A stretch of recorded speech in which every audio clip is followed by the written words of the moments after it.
vet inte hur nyligen. Jag får läsa med.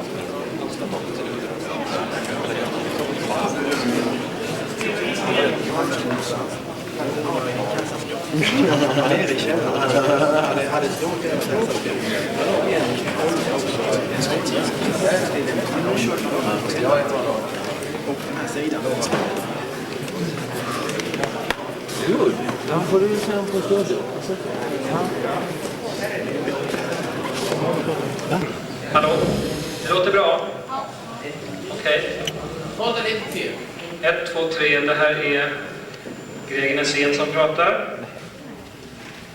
Vi har inte börjat mötet än riktigt. Klockan ska bli 13:13, anti-voice-tid.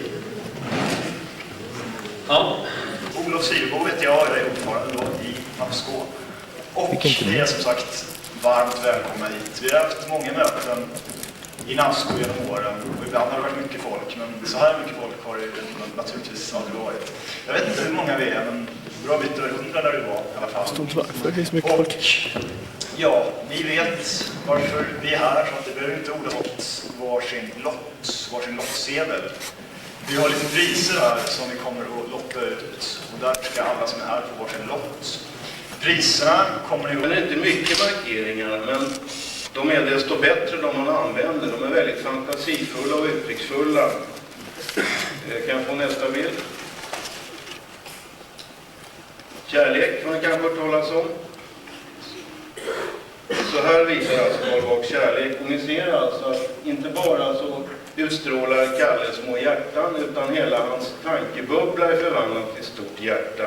Det alltså rör sig om kraftfull kärlek, skulle man kunna säga. Att han använder sig då av pratbubblan som han hänger istappar på. Men inte bara på pratbubblan, utan också vrålet av kyla hänger istappar.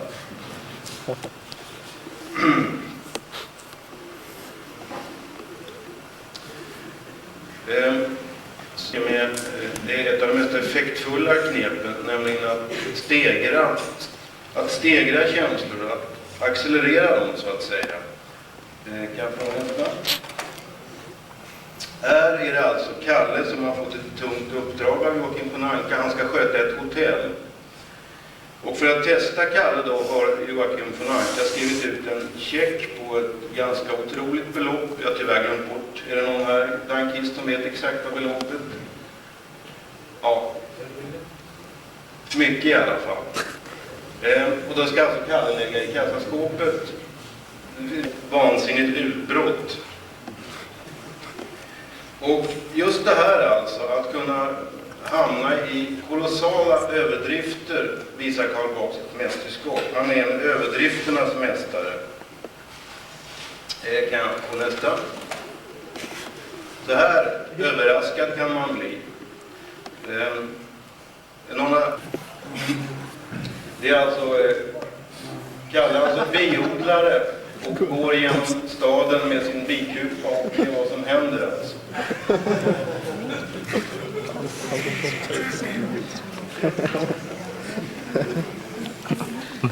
Ja, för att gå tillbaks till känslorna.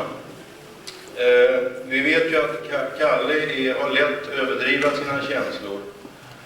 Och det här tycker jag är det bästa exemplet faktiskt. Här är det alltså Kalle som är väderflygare och ja, han är förälskad i Kajsa. Ska han bjuda ut henne och då får han reda på det att hon ska redan utbjuden. Hon ska nämligen ut med Alexander Lukas. Och där ser vi vad som händer med Kalle som den instabila personlighet han är.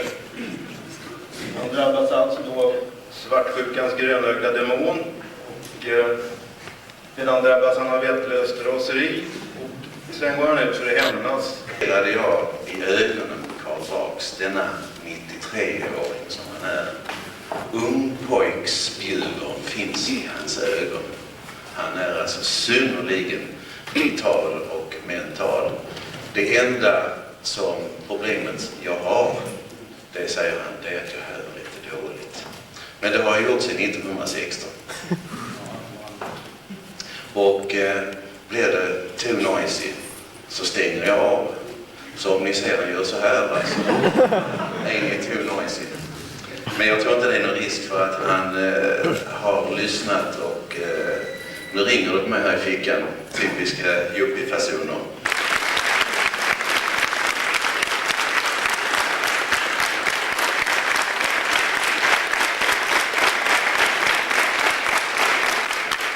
These are your Swedish fans. I am very sorry that there are so few of us here today, but that's only because we couldn't find a house big enough to take all the citizens of Sweden. But as many of your fans that we can gather here, they are here to greet you today, and it's a real pleasure to have you here with us today. It is a great pleasure to be here.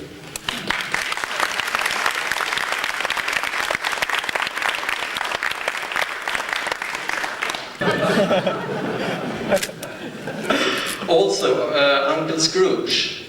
We're very curious in Sweden because to us it isn't enough to have an uncle. We need to know if he's the mother's brother or if he's the father's brother. And there have been great discussions in Sweden for a long time about all the uncles and nephews in Duckburg. How is Scrooge related to Donald? Next, somebody was wondering about the Beagle Boys. How many Beagle Boys are there? There were just as many Beagle Boys as I happened to need in the story.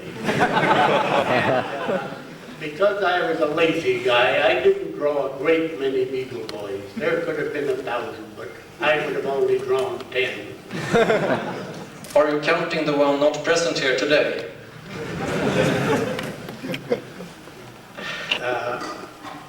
I never had any one like me in Duckburg. The place would have collapsed long ago.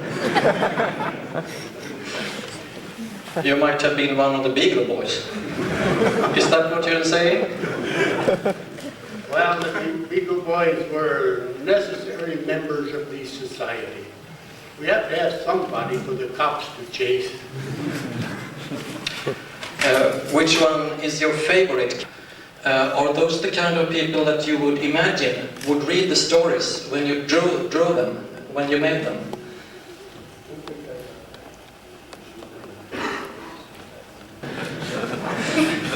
Yeah.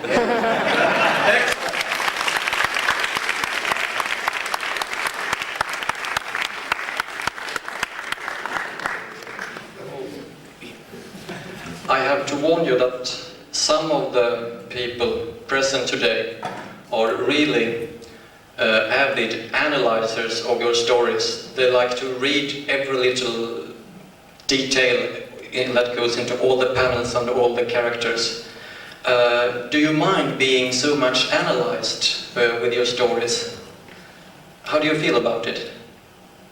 Well, I like to have people examining my stories and analyzing them. Certainly it is a very flattering experience.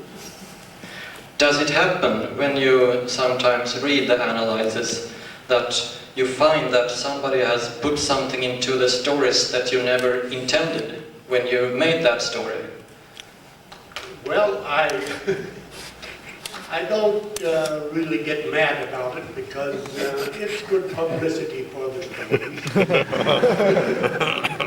But somebody's found a lot of things in there that I didn't put in, but if they don't say anything bad about the stories, well, I will accept it. Sounds good to me. The size of the panels sort of distributed. All right. And what about the language, the dialogue? Did you make different characters speak differently, in a different tone or something in the language? I don't remember. Could you repeat? Okay. Different characters, their language, when they talk to each other. Does Scrooge talk differently from Donald and other people, maybe the Beagle Boys or something, their language? I am not conscious of there being any difference in their language. Whatever they had to say, I just wrote it out in English. Well, you did a good job with it too. And the names of the characters. all the funny names for the side characters, did that took a long time for you to find out when you worked with the stories? All the woodchuck generals, they had titles that went 2 foot long. Oh, I sometimes regretted that I got started on that. Of naming those generals, because I would just search through the dictionary for hours at a time trying to find the silly words that would fit those ridiculous titles. Well, statuettes, you still work with those? Characters from your paintings? I know there is a project in which they are being made into figurines. Yes, I did some drawings for the 3-dimensional views of those figurines. I think about 10 different figurines are planned. All right. Kanske någonting att ha här. Why do you like drawing ducks? Well, they made a living for me. I'm quite fond of those ducks. Tycker Karl att tecknarlivet har varit ett bra liv? Är han nöjd med det och skulle han välja samma bana igen om han hade ett fritt val och chansen en gång till? Are you happy with your life as a duck artist, or would you choose another career if you had to do it again?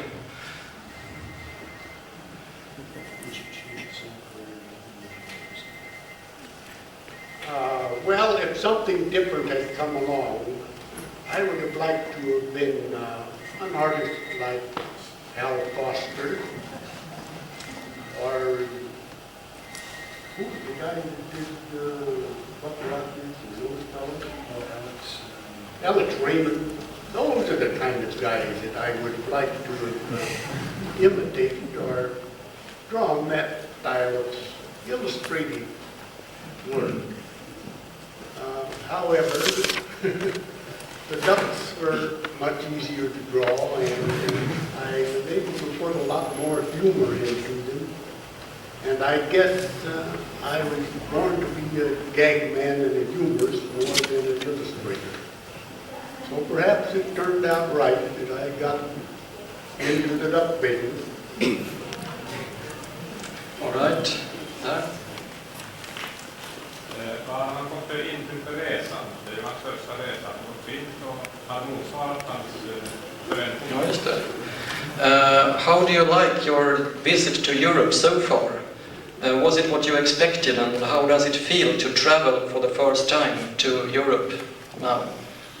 Oh, it feels wonderful to travel for the first time, and as for finding out things about the people of Europe, I have been very much surprised. I am very gratified to see how many people have read my duck stories and seem to get so much more out of those stories than anyone that I ever knew in America. I believe people read more thoroughly and intelligently than the people around me that I was associated with, who was only looking for a quick gag and a quick belly laugh and put the book down and forget it.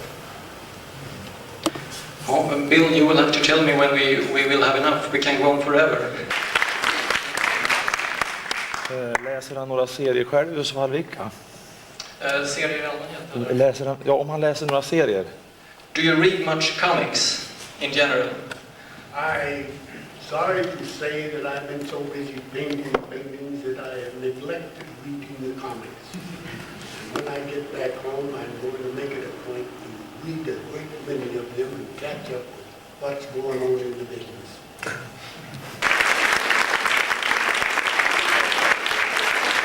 Family on a tour around the world to visit all his factories, and they do visit the glassware factory in Sweden. And so, from the McDuck glassware factory in Sweden, we would like to present Carl Barks with this money bag in genuine Swedish glass handicrafts, and enclosed are copies of the scene where Donald Duck actually goes to Sweden.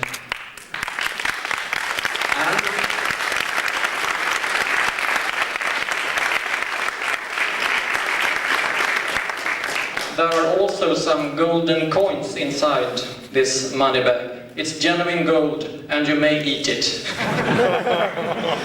Also, and Louis themselves get promoted. And we get to know in the beginning of the story that there is a very, very fine award in the junior woodchucks. For being the greatest cartoonist of the 20th century, we promote Carl Barks to Commandant of the High Tales Hall of Heroes in the International Junior Woodchuck.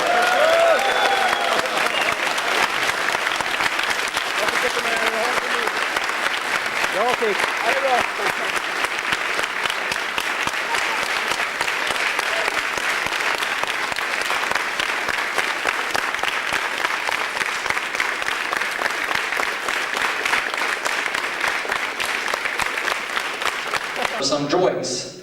So we would like to give you that little book with all the drawings from the Swedish fans. De som är här kan få se teckningarna, kopia tror jag här vid senare tillfälle, men Carl får originalet. And also an almost extinct gift. This is a copy we dug up of the official NAFS badge, which doesn't exist anymore, but we did find one. For our honorary member, Mr. Carl Barks, thank you very, very much for coming to us today.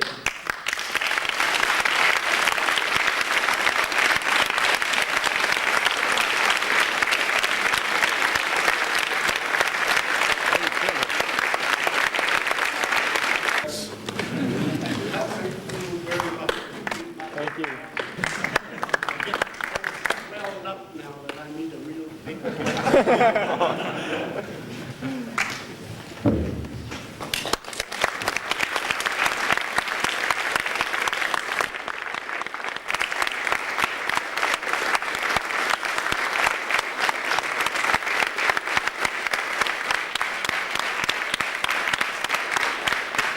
Jag vill också lyssna till applåderna. Tack för det.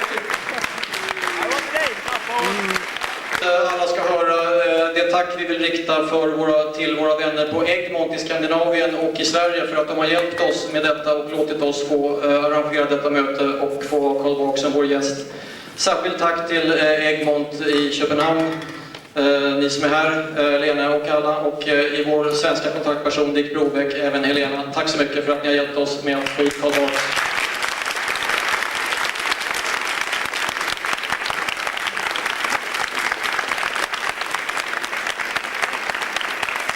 Vi tackar Stefan. Är det någon som vill ha ballonger får ni gärna plocka en. På något sätt. Nej, nu tar vi första raden, går förbi här. Och ni går därifrån. Höger.